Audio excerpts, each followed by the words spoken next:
ہمارے گھروں کے اندر عام طور پر یہ بات دیکھی گئی ہے کہ بچے جو ہے جس وقت دوپہر کا آرام کرنا چاہتے ہیں تو وہ اس قدر لمبا سو جاتے ہیں کہ عصر کی نماز بھی گزر جاتی ہے اور مغرب کی نماز بھی گزر جاتی ہے اور پھر اس کے بعد وہ اٹھتے ہیں.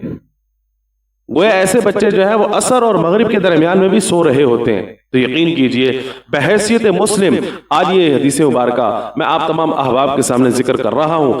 رسول کریم صلی اللہ علیہ وسلم نے ہم سب کو بحیثیت مسلم عصر کی نماز کے بعد سونے سے منع فرمایا. کیوں؟ اس لیے کہ آقا کریم صلی اللہ علیہ وسلم نے ارشاد فرمایا کہ جو مسلمان عصر کی نماز کے بعد سوتا ہے اس کا دماغ کمزور ہو جاتا ہے.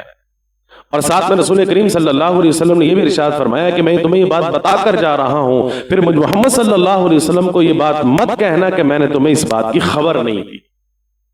اس لیے عصر کی نماز کے بعد سونے کی جو عادت ہے اسے ختم کر دینی چاہیے تاکہ ہمیں صحت کے اعتبار سے بھی فوائد حاصل ہوں اور دماغی ہر قسم کی کمزوری سے ہم اپنے آپ کو بچا کے رکھیں.